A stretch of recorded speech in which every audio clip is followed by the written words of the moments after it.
معزز سامعین حضرات، پردے میں رہ کر سننے والی خواتین اسلام، السلام علیکم ورحمۃ اللہ وبرکاتہ۔ الحمدللہ نحمده ونستعینه ونستغفره ونؤمن به ونتوکل علیہ ونعوذ باللہ من شرور انفسنا ومن سیئات اعمالنا،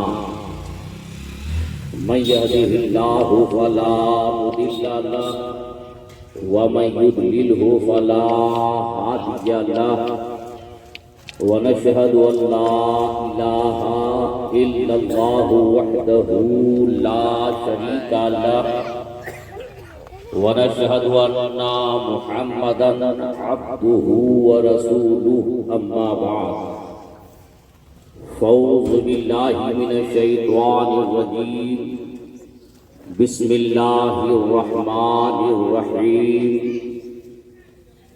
یا ایہا الذین آمنوا کتب علیکم الصیام کما کتب علی الذین من۔ نبض دیکھی اس نے اور بیمار لکھ دیا، نبض دیکھی اس نے اور بیمار لکھ دیا، روگ پوچھا مجھ سے تو مدینے سے پیار لکھ دیا، اور عمر بھر رہیں گے قرضدار اس حکیم کے ہم، عمر بھر رہیں گے قرضدار اس حکیم کے ہم، جس نے دوا میں درود پاک لکھ دیا۔ آئیے ہم اور آپ سب سے پہلے مل کر دونوں عالم کے تاجدار مالک و مختار، ہم غریبوں کے غمگسار، مالک ہفت آسمان، سیاہ لامکان، جناب محمد رسول اللہ صلی اللہ تعالی علیہ وآلہ وسلم کی بارگاہ بکس پناہ میں نہایت ہی ادب و احترام کے ساتھ ہدیہ درود و سلام کا تحفہ پیش کریں، اور سب مل کر بآواز بلند پڑھیں، اللہم صلی علی سیدنا شفیعنا حبیبنا نبینا مولانا محمد معدن الجود والکرم، منبع العلم والحکم، وآلہ وبارک وسلم، صلاۃ و سلاما علیکہ یا رسول اللہ صلی اللہ تعالی علیہ وآلہ وسلم۔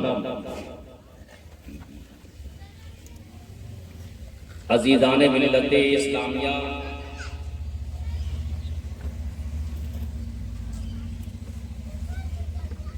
آج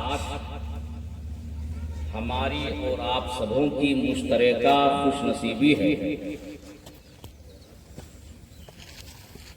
کہ ہم اور آپ دارین اکیڈمی کی جانب سے سجایا ہوا اس جلسے پاک میں موجود ہیں۔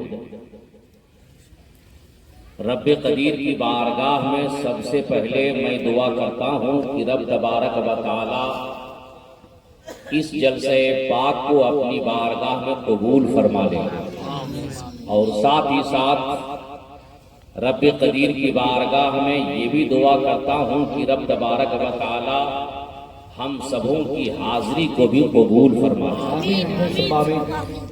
اسٹیج پر چنندہ علماء کرام تشریف فرما ہے، علم و ادب کے تاجدار بھی بیٹھے ہوئے ہیں، تاجدار شعر و سخن کے عظیم شہسوار بھی بیٹھے ہوئے ہیں۔ نقابت کی دنیا میں عظیم نقیب، سدا بہار نقیب، حالات اور وقت کی نزاکت کو سمجھنے والا نقیب، نقیب ہندوستان حضرت علامہ ممتاز تنویر عالم صاحب قبلہ، جن کی نقابت سے ہم تمامی حضرات محظوظ ہو رہے ہیں، بائیں جانب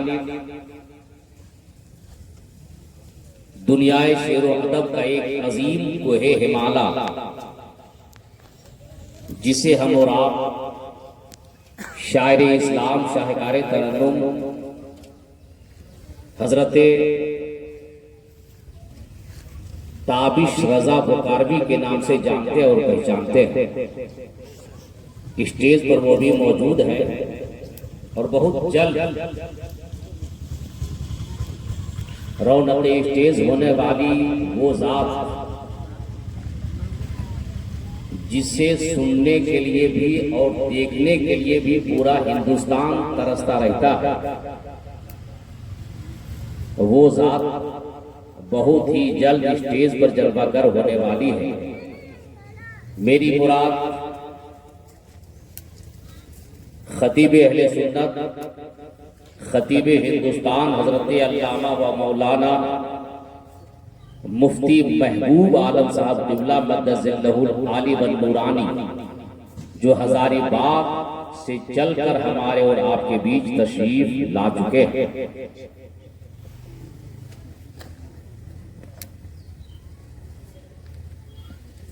مفتی جھارکھنڈ حضرت علامہ و مولانا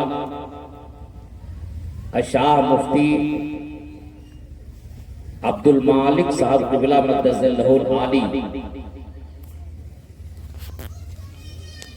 جو اس دارین اکیڈمی کے بانی بھی ہیں اور اس دارین اکیڈمی کے سربراہ بھی ہیں، اور میں سمجھتا ہوں کہ یہ جملہ اگر کہوں گا تو غلط نہیں ہوگا کہ اس دارین اکیڈمی کی روح رواں بھی ہے۔ حضرت نے مجھے حکم دیا تھا آپ کو 10 سے 12 منٹ تک استقبال رمضان اور فیضان رمضان کے تعلق سے گفتگو کرنا ہے۔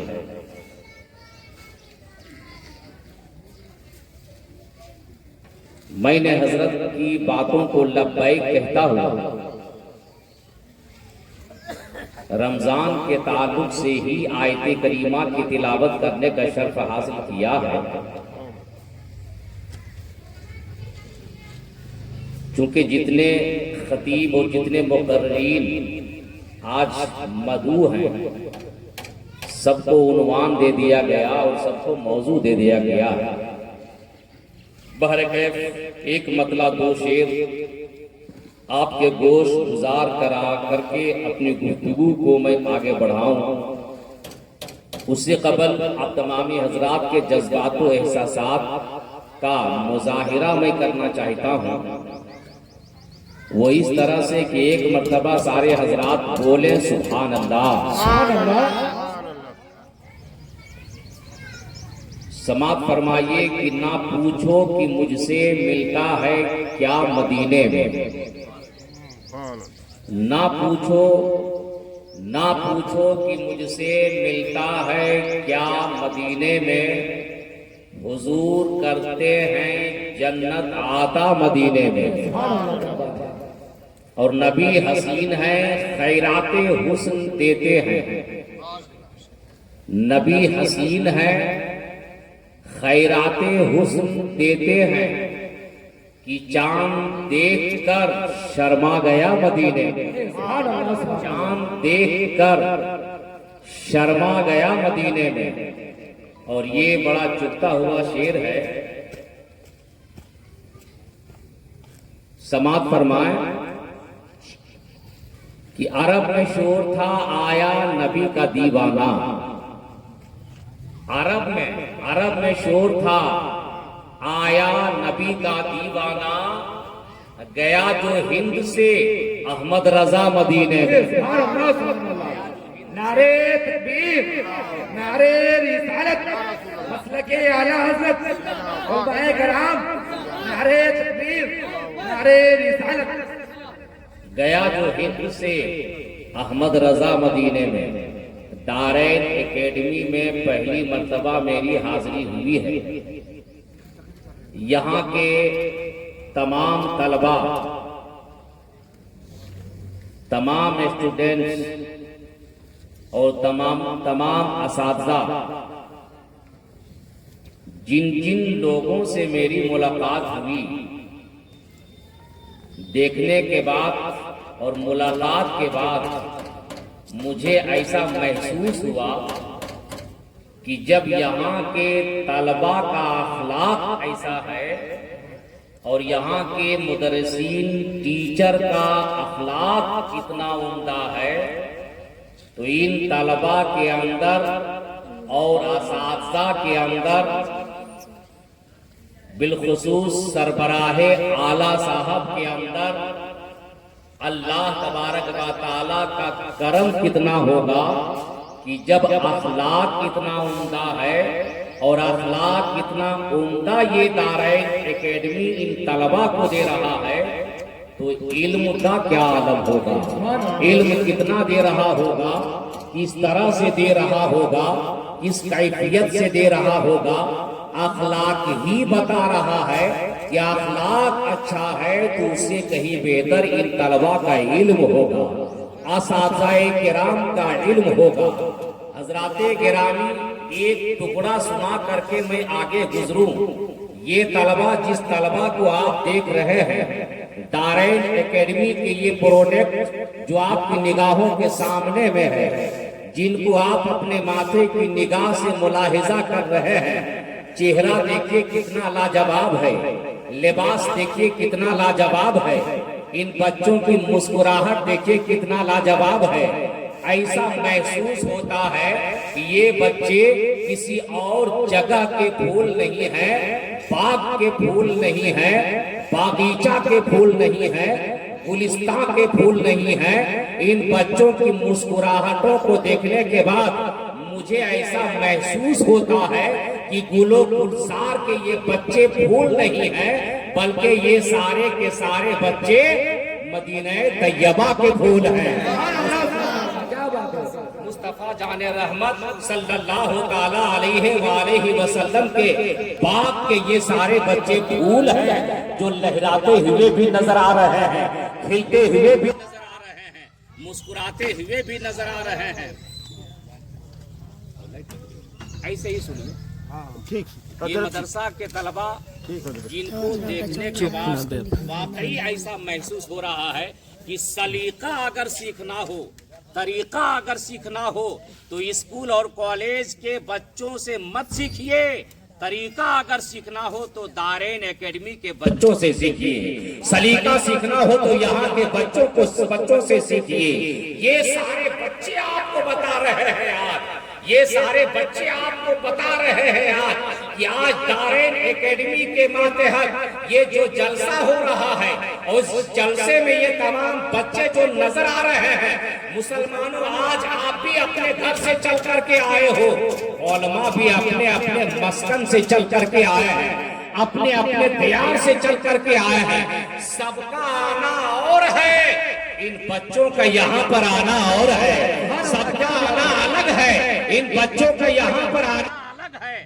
آج ہم اور آپ آئے ہیں، ہم میں سے کوئی 4 ویلر پر آیا ہے، ہم میں سے کوئی 2 ویلر پر آیا ہے، ہم میں سے کوئی پیدل چل کر کے آیا ہے۔ مسلمانوں، لیکن ان بچوں کی اہمیت کو دیکھو، ان بچوں کے وقار کو دیکھو، ان بچوں کی منزل و مقام کو دیکھو۔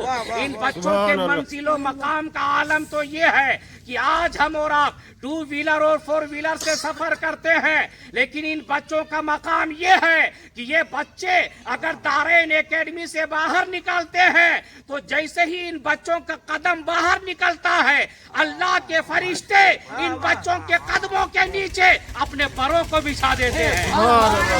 نعرے تکبیر، نعرے رسالت، اعلیٰ حضرت زندہ باد، اعلیٰ حضرت زندہ باد، علماء کرام زندہ باد، نعرے تکبیر، نعرے رسالت۔ فرشتے ان بچوں کے قدموں کے نیچے پر بچھا دیتے ہیں۔ ہے کوئی ان بچوں کا مد مقابل؟ ہے کوئی ان بچوں کا مقابلہ کرنے والا؟ بھلے سے آپ کے پاس 4 ویلر ہے، دولتوں کا انبار ہے، بھلے سے آپ کے پاس پراپرٹی ہے، سب کچھ ہے، لیکن جو مقام اللہ نے ان بچوں کو عطا فرمایا ہے وہ کسی کے پاس نعرے تکبیر، نعرے تکبیر، نعرے رسالت، نعرے رسالت، مفتی محبوب عالم مصباحی صاحب قبلہ، مفتی محبوب عالم مصباحی صاحب قبلہ، نعرے تکبیر، نعرے رسالت۔ تشریف رکھیں آپ۔ ماشاء اللہ سبحان اللہ، حضرت تشریف لا چکے ہیں اور میرا ٹائم ختم ہو چکا ہے۔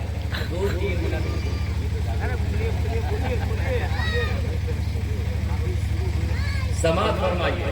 سادو آج اللہ کا بے پناہ شکر ہے، خدا کا فضل عظیم ہے کہ خدا پاک نے آپ کی بستی میں، آپ کے گاؤں میں، آپ کی آبادی میں، آپ کے شہر میں اور آپ سبوں کے ماتحت میں دارین اکیڈمی کا قیام فرمایا۔ یہ خدا کا شکر ہے۔ اس دارین اکیڈمی میں جہاں پہ طلبہ قال اللہ و قال الرسول کا سبق حاصل کر رہے ہیں، وہیں پہ یہ دارین اکیڈمی کے طلبہ اصلی تعلیم سے بھی لیس ہو رہے ہیں، دنیاوی تعلیم سے بھی یہ مالا مال ہو رہے ہیں۔ اگر فقط یہ دنیاوی تعلیم کا ہوتا ادارہ، فقط یہ دنیاوی تعلیم کا ہوتا یہ ادارہ، تو ہم تو یہ کہہ سکتے تھے کہ دنیا کی جو تعلیم گاہ ہے اس دنیا کی تعلیم گاہ میں بھلے سے تعلیم دینے والے اساتذہ کسی کو ڈاکٹر بنا دیں، کسی کو انجینئر بنا دیں، کسی کو پروفیسر بنا دیں، کسی کو اعلیٰ مقام عطا کروا دیں، کسی کو پائلٹ بنا دیں، لیکن مسلمانوں ان کالج اور یونیورسٹی میں اور اس دارین اکیڈمی میں اتنا فرق ہے، اتنا فرق ہے کہ وہ تعلیم دیتا ہے تربیت نہیں دیتا، وہ تعلیم دیتا ہے سلیقہ نہیں سکھاتا، وہ تعلیم دیتا ہے، وہ تعلیم دیتا ہے ادب نہیں سکھاتا۔ لیکن یہ دارین اکیڈمی خدا کا شکر ہے کہ آپ کے محلے میں قائم ہو گیا ہے، آپ کے محلے میں قیام پذیر ہو گیا ہے۔ یہ دارین اکیڈمی جہاں پہ اصلی تعلیم بھی دے رہا ہے، ڈاکٹر بنانے کا بھی ارادہ رکھتا ہے، انجینئر بنانے کا بھی ارادہ رکھتا ہے، فلاسفر بنانے کا بھی ارادہ رکھتا ہے، پائلٹ بنانے کا بھی ارادہ رکھتا ہے۔ جہاں پہ یہ جہاں پہ یہ دارین اکیڈمی ڈاکٹر اور انجینئر بنا رہا ہے، وہیں پہ یہ دارین اکیڈمی سب سے پہلے غلام رسول بنا رہا ہے۔ اور غلام رسول بنانا یہی کامیابی ہے، نبی کا غلام بنا دینا یہی کامیابی ہے۔ مسلمانوں، ڈاکٹر دنیا میں کامیاب ہے، انجینئر دنیا میں کامیاب ہے، پروفیسر دنیا میں کامیاب ہے، لیکن یہ حافظ قرآن، یہ قاری قرآن، یہ قرآن پڑھنے والے بچے، یہ قال اللہ اور قال الرسول کی تعلیم حاصل کرنے والے بچے دنیا میں بھی کامیاب ہیں، مرنے کے بعد آخرت میں بھی کامیاب ہیں۔ اور ان بچوں کے لیے اگر آپ نے خدمت کیا ہے تو اللہ کے پیارے نبی کی حدیث شریف ہے کہ جس نے بچوں کی تعلیم کے لیے ذرہ برابر بھی صرف کیا روپیہ و پیسہ تو نبی فرماتے ہیں کہ یہ بچے قیامت کے دن اس وقت تک جنت نہیں جائیں گے جب تک کہ اپنے غمگسار کو ساتھ میں لے کر کے نہیں جائیں گے، اپنے ہم نواؤں کو ساتھ میں لے کر کے نہیں جائیں گے۔ مسلمانوں، یہ بچے تھے جن کے تعلق سے میں نے تھوڑا سا ذکر کر دیا۔ اب قرآن کی آیت سنیے، اس کا ترجمہ سنیے، اپنی باتوں کو میں ختم کروں گا کیونکہ وقت کی قلت دامنگیر ہے۔ بحر العلوم تشریف فرما ہے حضرت کے سامنے میں بہت زیادہ لفظائی کرنا نہیں چاہتا۔ رب تبارک و تعالی ارشاد فرما رہا ہے، یا ایھا الذین آمنوا کتب علیکم الصیام کما کتب علی الذین من قبلکم لعلکم تتقون۔ اے ایمان والو، تمہارے اوپر روزے فرض کیے گئے جس طرح سے اگلی امت پر روزے فرض کیے گئے تھے تاکہ تم متقی اور پرہیزگار بن جاؤ۔ یہ قرآن کی آیت کریمہ ہے جو میں نے آپ کے سامنے میں پیش کیا ہے۔ یہ روزہ ایسی عبادت ہے اللہ کی، یہ روزہ صرف ہمارے اور آپ کے نبی پر یا نبی کی امت پر فرض نہیں ہے، بلکہ سابقہ نبیوں کی امت پر بھی یہ روزہ فرض تھا۔ آدم سے لے کر عیسیٰ علیہ السلام تک جتنے انبیاء دنیا میں تشریف لائے، سارے انبیاء کی امتیوں پر اللہ نے روزہ فرض قرار دیا تھا۔ سب روزہ رکھا کرتے تھے، لیکن مسلمانوں سب لوگ روزہ تو ضرور رکھتے تھے، ہم بھی روزہ رکھتے ہیں۔ آج جب رمضان کا مہینہ قریب آ جاتا ہے تو عالم یہ ہوتا ہے، جو اسلامی ماحول ہوتا ہے، جہاں پہ اسلامی کلچر ہوتا ہے، جہاں پہ اسلامی سوسائٹی ہوتا ہے، جہاں پہ اسلامی تہذیب ہوتی ہے، جہاں پہ اسلامی تمدن ہوتا ہے، عالم یہ ہوتا ہے کہ جب ماہ رمضان آتا ہے تو ماہ رمضان کے استقبال کے لیے بچے بھی تیار رہتے ہیں، جوان بھی تیار رہتے ہیں، بوڑھے بھی تیار رہتے ہیں، مرد بھی تیار رہتے ہیں۔ عالم تو یہ ہے کہ گھر کی عورتیں بھی تیار ہیں۔ رمضان آنے والا ہے اور کتنا بڑا ہے یہ اللہ کا مہمان جسے کہا جاتا ہے ماہ رمضان۔ اللہ کا اتنا بڑا مہمان، اتنا بڑا مہمان، اس سے بڑھ کر کے کوئی مہمان ہو نہیں سکتا مسلمانوں، اس سے بڑھ کر کے کوئی عظیم الشان مہمان ہو نہیں سکتا دیوانوں۔ آج ہمارے اور آپ کی نظر میں جو مہمان زیادہ اہم ہوتا ہے اس کے لیے استقبال بھی بہت زیادہ اہم ہوتا ہے۔ جو مہمان بہت اہم ہوتا ہے اس کے لیے اسی طرح سے استقبال بھی کیا جاتا ہے۔ مثال کے طور پر اگر کسی کے گھر داماد آ جائے بیٹی کو لے کر کے، داماد آ جائے بیٹی کو لے کر کے، تو داماد آ گیا بیٹی کو لے کر کے، بیٹی اپنے باپ سے ملاقات کر رہی ہے، ماں سے ملاقات کر رہی ہے، بھائیوں سے ملاقات کر رہی ہے، بہنوں سے ملاقات کر رہی ہے، چھوٹے چھوٹے بچوں سے ملاقات کر رہی ہے، بزرگوں سے ملاقات کر رہی ہے۔ اس نے یہ ملاقات کا موقع فراہم کیا تو آپ کو کہنا پڑے گا داماد نے موقع فراہم کیا، داماد نے موقع دیا، بیٹی کو لے کر کے داماد آیا، یہ موقع داماد نے دیا۔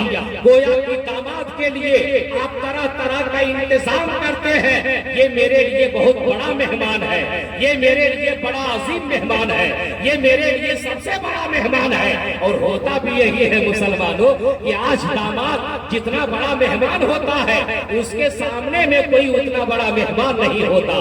داماد کے لیے بہت انتظام کیا جاتا ہے۔ داماد نے کیا دیا؟ بیٹی سے ملاقات کا شرف دیا۔ داماد نے کیا دیا؟ بھائی کہے گا بہن سے ملاقات کا شرف دیا۔ داماد نے کیا دیا؟ گھر والا کہے گا کہ گھر والے کے ایک فرد سے ملاقات کا شرف دیا۔ لیکن قربان جاؤ، یہ آنے والا مہمان جسے کہا جاتا ہے ماہ رمضان، یہ آنے والا مہمان اتنا عظیم مہمان ہے، جس آنے والے مہمان نے آپ کو دنیا بھی عطا کیا ہے، مرنے کے بعد آخرت بھی عطا کیا ہے، یہاں بھی کامیابی عطا کیا ہے، مرنے کے بعد قبر و حشر میں بھی کامیابی عطا کیا ہے۔ یہاں بھی یہ مہمان آپ کو کامیاب بنا رہا ہے، وہاں بھی یہ مہمان آپ کو کامیاب بنا رہا ہے۔ اب بولو بڑا کون ہوا؟ دنیا کا جو مہمان ہے وہ مہمان بڑا ہوا یا ماہ رمضان جو اللہ کا مہمان ہے وہ مہمان بڑا ہوا؟ یہ خدا کا مہمان ہے، یہ اللہ کا مہمان ہے، اور جو اللہ کا مہمان ہوگا یقینی طور پر اہل ایمان کی نظر میں وہ مہمان سب سے اعلیٰ مہمان ہوگا، وہ مہمان سب سے بڑا مہمان ہوگا۔ اسی لیے تو اس ماہ رمضان میں جو اللہ کا مہمان ہے، اس ماہ رمضان میں نبی پاک صلی اللہ علیہ وسلم ارشاد فرماتے ہیں کہ سنن و نفل کا ثواب اللہ تبارک و تعالی فرض کے برابر عطا فرماتا ہے۔ ماہ رمضان میں سنن و نوافل کا ثواب اللہ تبارک و تعالی فرض کے برابر عطا فرماتا ہے، اور ماہ رمضان میں اللہ تبارک و تعالی فرض کا ثواب 70 فرضوں کے برابر عطا فرماتا ہے، 70 فرضوں کے برابر عطا فرماتا ہے۔ مسلمانوں اور دنوں میں ہم نے فرض ادا کیا، فرض کا ثواب ہم نے پایا، سنت ادا کیا، سنت کا ثواب ہم نے پایا، لیکن ماہ رمضان میں اگر فرض ادا کر لیا 70 فرضوں کا ثواب پا لیا۔ اور یہ رمضان اتنی برکت والا مہینہ ہے، اتنا اہم مہینہ ہے اللہ کے پیارے نبی صلی اللہ علیہ وسلم ارشاد فرماتے ہیں جو بخاری شریف میں موجود ہے، نبی پاک صلی اللہ علیہ وسلم کا ارشاد ہے اذا دخل رمضان ابواب السماء، جب رمضان کا مہینہ داخل ہوتا ہے تو اللہ کے نبی فرماتے ہیں آسمان کا دروازہ کھول دیا جاتا ہے۔ وَإِذَا دَخَلُوا رَمْضَانُ ابواب الرحمہ، اللہ کے نبی فرماتے ہیں کہ جب رمضان کا مہینہ داخل ہوتا ہے تو اللہ تبارک و تعالی اس کے لیے رحمت کا دروازہ کھول دیتا ہے، یعنی رحمت کا دروازہ ماہ رمضان میں عامت المسلمین کے لیے کھل جاتا ہے۔ آسمان کا دروازہ ماہ رمضان میں عامت المسلمین کے لیے کھول دیا جاتا ہے۔ اور سب سے بڑی بات یہ ہے مسلمانوں، اللہ کے نبی فرماتے ہیں کہ ماہ رمضان میں شیطان زنجیروں میں جکڑ دیا جاتا ہے، شیطان کو قید کر دیا جاتا ہے، شیطان کو باندھ دیا جاتا ہے۔ ایک سوال پیدا ہوتا ہے، یہ بات جب آ گئی ہے سامنے تو یہ سوال اور سوال کا جواب دے کر کے اپنی گفتگو میں ختم کرنے والا ہوں۔ آپ سب حاضر ہیں؟ بولیے نا سبحان اللہ، پیچھے والے حضرات بھی بولے سبحان اللہ۔ موجود ہے نا آپ لوگ؟ تو موجودگی کا اظہار کیجیے گا تب ہم سمجھیں گے موجود۔ سماعت فرمائیے، اللہ کے نبی فرماتے ہیں شیطان زنجیروں میں جکڑ دیا جاتا ہے رمضان کے مہینے میں، شیطان قید کر دیا جاتا ہے رمضان کے مہینے میں۔ اب سوال یہ پیدا ہوتا ہے کہ جب شیطان رمضان کے مہینے میں قید کر دیا جاتا ہے، رمضان کے مہینے میں زنجیروں میں جکڑ دیا جاتا ہے، تو پھر مسلمان گناہ کرتا کیوں ہے؟ پھر مسلمان خطا کرتا کیوں ہے؟ پھر مسلمان گناہ کا ارتکاب ہوتا کیوں ہے؟ پھر مسلمان جرم کا ارتکاب کرتا کیوں ہے؟ کیوں گناہ کرتا ہے مسلمان؟ شیطان کو قید کر دیا گیا ہے، شیطان کو اللہ تبارک و تعالیٰ نے زنجیروں میں جکڑ دیا ہے۔ اب مسلمان گناہ کیوں کرتا ہے؟ تو مسلمانوں سنو، ایک نفیس بات بتا کر کے میں اپنی گفتگو ختم کروں گا۔ یہ شیطان وہ شیطان ہے کہ جب اللہ تبارک و تعالیٰ نے انسان کی تخلیق فرمائی، انسان کو پیدا فرمایا، تو پیدا فرمانے کے بعد انسان کے تمام اعضاء کو بھی اللہ نے پیدا فرمایا، ہاتھ کو بھی پیدا فرمایا، پاؤں کو بھی پیدا فرمایا، آنکھ کو بھی پیدا فرمایا، کان اور ناک کو بھی پیدا فرمایا۔ اللہ تبارک و تعالیٰ نے انسان کے دل کو بھی پیدا فرمایا، سب کچھ اللہ نے پیدا فرما دیا۔ اور جب انسان کو اللہ تبارک و تعالیٰ نے تمام اعضاء دے کر کے پیدا فرما دیا، تو جیسے ہی انسان دنیا میں آیا، آنے کے بعد شیطان نے دیکھا تو اللہ کی عبادت کرے گا، تو خدا کی عبادت کرے گا، تو خدا کی بندگی کرے گا۔ شیطان نے جب انسان کو دیکھا تو شیطان انسان کے اوپر حاوی ہو گیا۔ عالم تو یہ ہوا کہ اتنا حاوی ہوا شیطان، اتنا حاوی ہوا شیطان کہ سر سے پیر تک مکمل شیطان انسان کے اوپر مسلط ہو گیا۔ دل جو انسان کے لیے، جگر جو انسان کے لیے کنٹرول گاہ ہے، اس کنٹرول گاہ کو بھی شیطان نے قابض کر لیا۔ دل پر بھی شیطان قابض ہو گیا، جسم کے ہر حصے پر شیطان قابض ہو گیا۔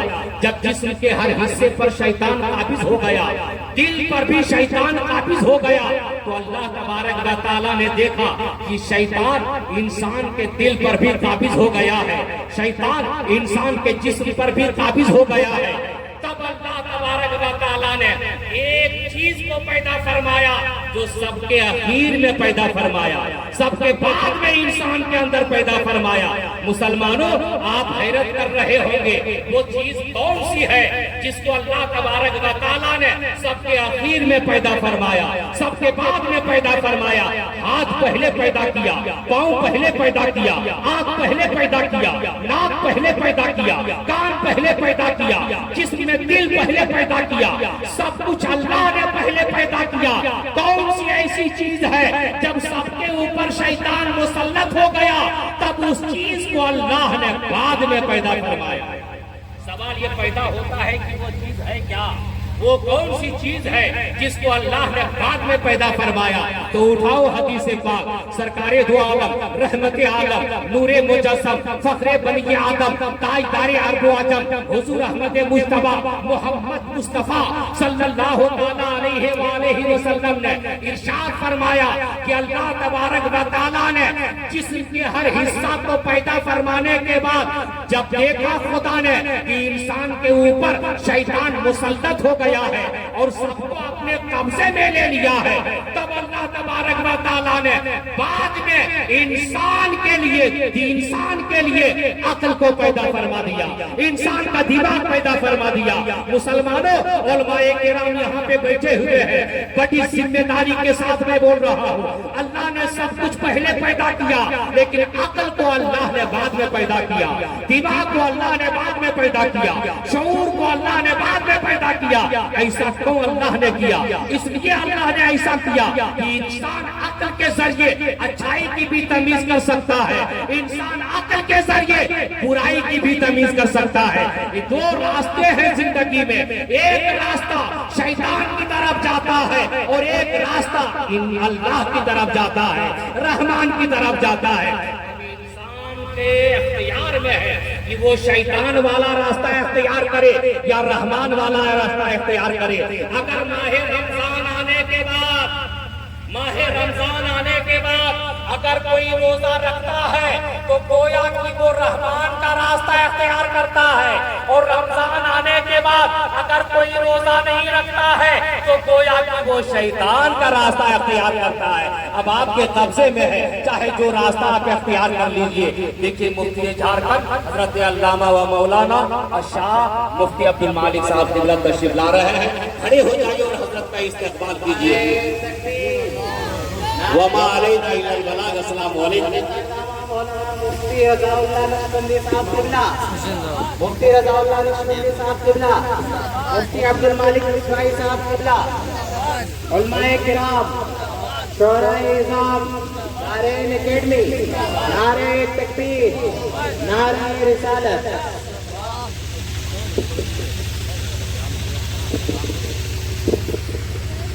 سبحان اللہ، الحمدللہ۔ اور نبی حضرات حضرت علامہ مولانا منظور الحسن برکاتی صاحب سے نہایت ہی روزے کے متعلق، مدرسے کے بچوں کے متعلق، علم دین حاصل کرنے والوں کے متعلق بہت ہی عمدہ باتیں قرآن حدیث کی روشنی میں سماعت کی۔ اللہ دعا کرتا ہوں اللہ ہر سننے والوں کے سننے سے زیادہ عمل کرنے کی توفیق عطا فرمائے، آمین۔ اب لیجیے وقت کی نزاکت کو مد نظر رکھتے ہوئے ایک